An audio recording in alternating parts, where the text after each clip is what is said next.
Howdy folks, it is Diecastbuffet here again. Welcome back to NASCAR Thunder 2003. It's time for Dover, the NBA Platinum 400, as the Winston Cup Series rolls on. So we won the Rockingham Summer Night Race, and here's your upcoming schedule. We got the second race at Pocono. We did win the first race there, the prestigious Brickyard 400, because we don't run road courses at Indy. And then we have Watkins Glen, which is always a barn burner. But check this out. The second of 3 Talladega races is getting closer. And the Winston Cup standings, check this out. 124 points out for Burton. We're 6th in the points. We were literally, just to put this in perspective, we were where Ryan Newman was 5 races ago. Over 320 points out in 13th. And now we're 6th in the points. Things are changing. And for the 2010 championship, anyone can win it. For the paint scheme, we're going to run the normal primary. We've been running the alternates a lot, so let's run the primary, and let's go to Dover. Alrighty, folks, so we qualified 20th here for the one and only race at Dover. Let's go trackside.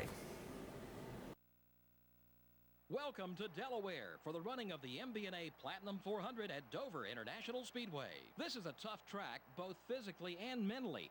What is it the drivers struggle with so much here, Barney? Well, the name Monster Mile does say it all. It takes total concentration each and every lap. You'll see guys tagging the wall out of turn 2 and 4 all race long, and let me tell you, they'll feel it tomorrow morning. Jeff Burton has a string of top 5s going. He can sure gain a lot of points if he continues his top 5 streak. Just goes to show it doesn't always take wins to move up in the points. Audrey Clark really needs a good finish in this race. He's got a long way to go on the points list. And how frustrating that must be. You're working just as hard as everyone else, yet you just can't seem to finish well on race days to gain the valuable points you need. These guys need a good finish just to regain their confidence as a team.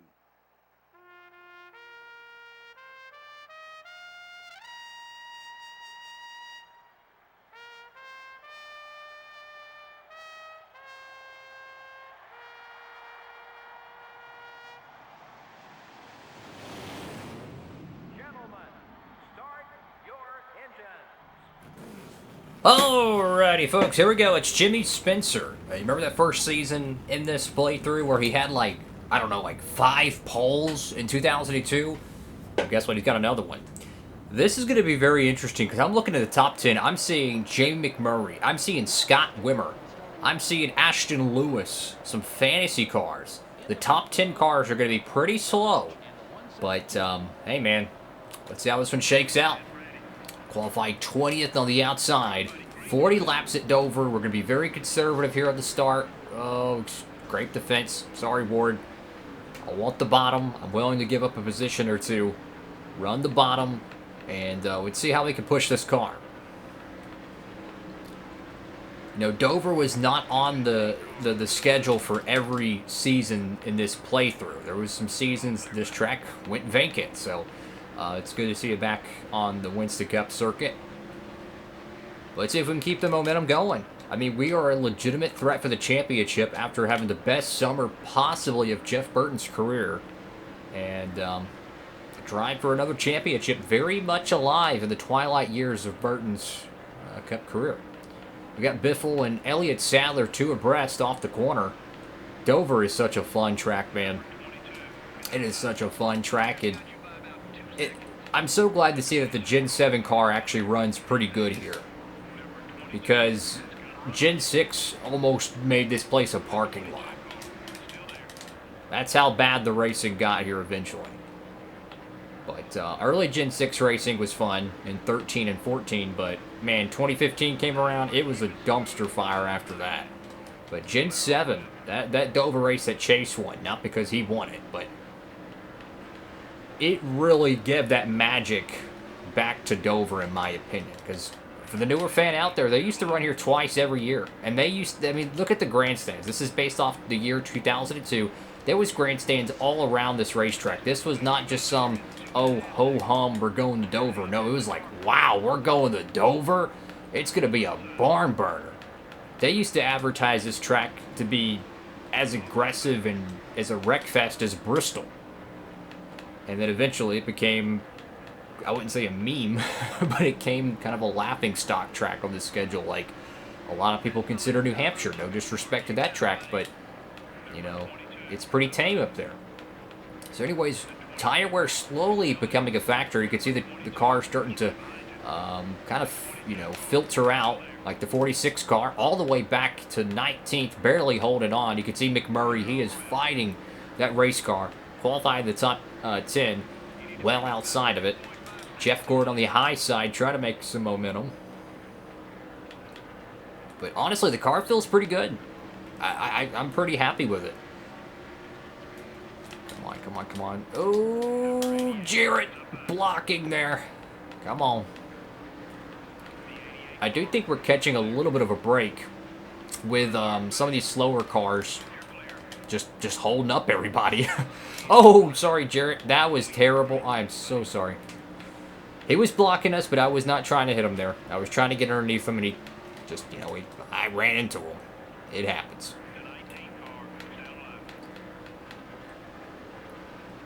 Come on, come on, come on. Lap 9 out of 40 here with the Dover 400. Underneath Waltrip. Jeff Gore on the outside. McMurray in tow. Right ahead of us. Dover is such a rhythm racetrack. I remember on NASCAR Inside Line, if you wanted to run like competitive here online, you had to run a absolute perfect lap. And I'm talking about the difference between the on and off throttle windows, like how, you know, how hard you have to get on the throttle. Is we have a huge crash behind us. They were hitting each other back there. Oh, hello, Mayfield. I've got an engine failure down pit road. Who is that?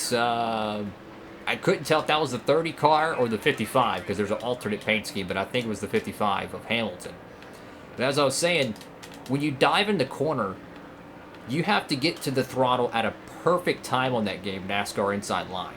And if you did so, you could full throttle out of the corner, you would ride up the wall, and you would have so much momentum down the straightaways. It made online racing fun. But the millisecond you were off on your throttle time, you would hit the wall and it would ruin your race car.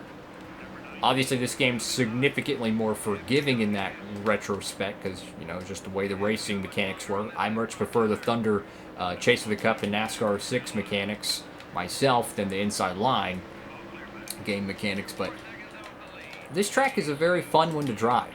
It's not prestigious, it's not Daytona, but it's just one of those tracks you like to drive. It's a challenge. We gotta start making some hay. Pit stops are gonna be coming here. What will our strategy be? We're getting held up by these fantasy cars, and that's what I was anticipating kind of at the start. You know, when you have a bunch of smaller teams in the top 10, they're going to be slowing up a lot of the big-name teams. And the way this track works is you're always behind somebody entering the corner or exiting the corner until you can get a gap. So you're stuck behind them. It's not like at, you know, a Fontana or a Michigan where you can just go on the apron and move them up the racetrack and without hitting them or anything. You really are just nose to tail like Bristol. It's a great challenge.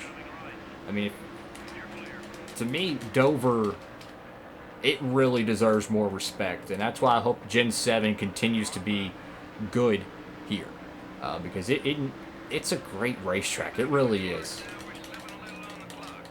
I don't even think the trucks run here anymore, which is a shame. I mean, they used to run 2 races here, and they had trucks, the Xfinity. They probably even had maybe an ARCA race or something years ago. Just what a great racetrack for, you know, just a good quality event.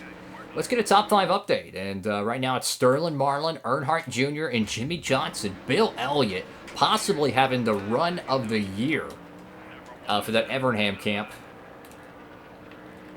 Finally, we've cleared that gaggle of cars. Closing in on the top 10, that's going to be Scott Wimmer holding on to the 10th place position. Pole sitter Jimmy Spencer coming on pit road. He's going to open up the pit stops. And this is where the strategy comes in. Do you want to run long or do you want to pit? I don't know. Because I don't think if we run long, we're going to get a lap lead bonus. So I think that strategy's out of the window. We're too far away. But at the same time, I don't think we're really reeling that bad on tires. I mean, we're clearly been passing cars the last 10 laps. So that tells me we should probably go ahead and pit as soon as we're good on fuel. And I think we're good on fuel. I feel like we should just go ahead and pit. Let's not take any chances here. Pit road's very tricky here. Very tricky. I mean, it's a tight apex. And let's get our pit adjustments of the car. No damage repair, fortunately. Keep the car very loosey-goosey. Let's lower the PSI. Let's get a little bit more acceleration in and off the corner. And that should help it out. How you doing out there, guys? Feel free to give the video a huge thumbs up. Greg Biffle just boxed this in. I mean, look how congested the pit road is. My goodness. I mean, look at this. There's nowhere to go. Look at this Kenseth. Our own teammates are boxing us in here. This was not good team communication. They should have told me to stay out a lap or something. Come on, team. We need a great pit stop here. Knock on wood. Come on, come on. Hoping, pray to God we get a good pit stop here. We can't have a 20-second pit stop at Dover because you'll go a lap down quickly. That was a slow stop, but hey, we did block Jarrett there. He blocked us earlier. Now, hopefully, we don't get a caution. Got Tony Stewart on the outside. Oh, contact there with Jarrett. Uh-oh, something's happening up here. Okay, so a car just slowed down significantly. I believe Dale Jarrett just completely brake checked Tony Stewart, because I heard the crunching of the metal. So Tony Stewart's going to be hot after this race. I would, if I was the 88 camp, I'd be getting a beeline out of here. Everybody's rolling up with the lap down cars. We got 4 fresh tires. We got to make some moves. I mean, honestly, the goal is a top 10. I'm going to let Jarrett go. We're going to go back to the bottom here and try to pick him off here. I would love a caution. Just reset the race. Get everybody gaggled up, and let's see how this one shakes out. Look, I'm going to have to make some moves. We're going to have to get more aggressive in this run. Trying to get around Ward, but the outside, man, it's just not the fast line right now. See, there we go. If we can just get the 22 to get up off the bottom. Oh, Kevin Harvick's going to put us in a bad spot. 3 wide off the corner. I'm going to check out of that. Kevin Harvick making moves. Wow. Oh, sorry, Ward. Oh, Harvick, contact.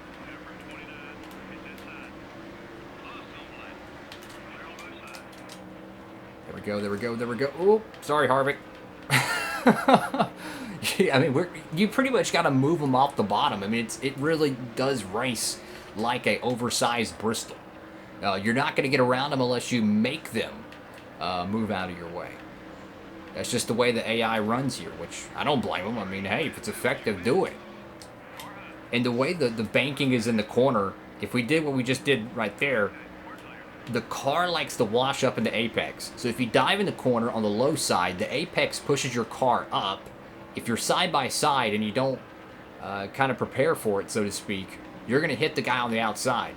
So it's very dangerous doing the dive bomb because your car wants to wash up and you could create a pretty bad wreck. Gordon's not having a great day, though. Race leaders, Dale Jr., I mean, if we don't get a yellow, it's over. DEI is going to win this race. You can see the damage on the back end of Jarrett's Ford. That is not helping his speed right now. That spoiler damage. It actually affects your overall top speed in this game. So, best thing we can do is get him out of our way. Oh, 63, I'm sorry. But hey, that worked. We got to start moving some guys, man. The last 10 laps of that last run, we were really sharp. I mean, we were picking them up and putting them down. So I think we're on the right side of the tire wear. Meaning that... Oh, that's tight off the corner. Meaning that the AI's tires are wearing faster, making their pace slower than us. Got McMurray right now in the 7 car. See if we can just try to get around him quickly. I mean, top 10's the goal. Without a caution, there's no way we can get a top 5. I mean, it would be a miracle. So, hopefully we do get a yellow, but I don't see that happening. I think this one's going to be a green and clean race. Check out this number 10 car, Johnny Benson, and the Valvoline Max Life Pontiac Grand Prix. Beautiful paint scheme. I had that in 1/64 scale. It's a beautiful car, and we just tagged it. I'm so sorry. Whoever gets the sheet metal off that car is going to get his extra souvenir. They're going to see some sick gold blue on the side. And speaking of his teammate, Jeff Purvis, 36 M&M's Ford. Or Ford, Pontiac, you idiot. I'm thinking of Elliott Sadler in the Pontiac from 03. You know, I get Thunder 03 and Thunder 04 confused a lot. Like, I'll think Ricky Rudd's in the 21 car. Or I'll think, what's his face? Jeff Green and Steve Park, I'll get their ride swapped. You know, I think, you know, Jeff Green's still in the 30 car. No, it's Steve Park. 13th here. Do we have enough to run down these cars ahead of us? I have no idea. Maybe we can get a, you know, 1 or 2 DNFs. That'd be good. Help us out a little bit. I think it's our pole sitter, Jimmy Spencer. Car's starting to plow pretty badly in the apex, which is hurting our overall exit speed, but I'm going to push it. Car's in good condition, so if we hit the wall a couple times, it's okay. Plus, we're using the draft off this 36 to help us out. And he's going to block us. That's great. Come on, come on, come on. You want to avoid the dirty air off their car, because that actually does affect you. If you pull up to their back bumper, there's a bubble effect. The way the rear trunks and the spoilers are shaped on these cars, there's essentially an air bubble. And when you pull up to that, it slows you down. But if you can get around them before you get there, you don't feel that to your car at all. You can, you know, keep all your momentum and not lose it. And now the battle for the top 10 is raging. Jimmy Spencer is holding up Waltrip pretty badly here in the closing laps of this 400-miler. I mean, we're pushing this car. I mean, we're letting the rough side drag. I'm using everything I can to get a top 10 here. I'm a huge fan of stats, so that top 10's big to me. I mean, we're using every inch of this racetrack, pushing it. And, I mean, Spencer's doing us a huge favor because Waltrip's clearly faster. He just can't get by him. He's been stuck behind him. Come on, come on, come on. On the inside looking. There we go, there we go. Look, just take one car at a time. One car at a time. And now Spencer's going to block us. Here we go, get some separation. See if we can try to make this move. Hopefully we have enough fuel. That would be something. lose 11th or 10th place over fuel. I'm going to check out of that one. I'm going to let them run the bottom and see if we can try to cross over. Get the draft. Go underneath them. There we go. Come on, come on, come on. Get the momentum. Set them up, set them up. Dive in the corner. Tiny bit of contact. It's okay. He's been holding up too much cars today. All right, 2 to go. Caution will end the race. I believe the 8 car is still up front. I'll check it on the straightaway here and see. It's probably still the 8 car. Yep, Mark Martin's in second, so at least we got a Roush Couture running pretty good. And assuming we don't run out of gas, we'll rally to a top 10 finish. That's what we're looking for, guys. It's funny on Thunder 04 how in career mode, as we just hit the fence, the fall Dover race is actually a night race. I always found that kind of interesting because they accidentally switched it from the day race to the fantasy night race, which still to this day they never had a night race at Dover. Oh boy, that was fun. Dale Jr. is going to win it by 2.5 seconds over Mark Martin. Great run for Jimmy Johnson. And how about that?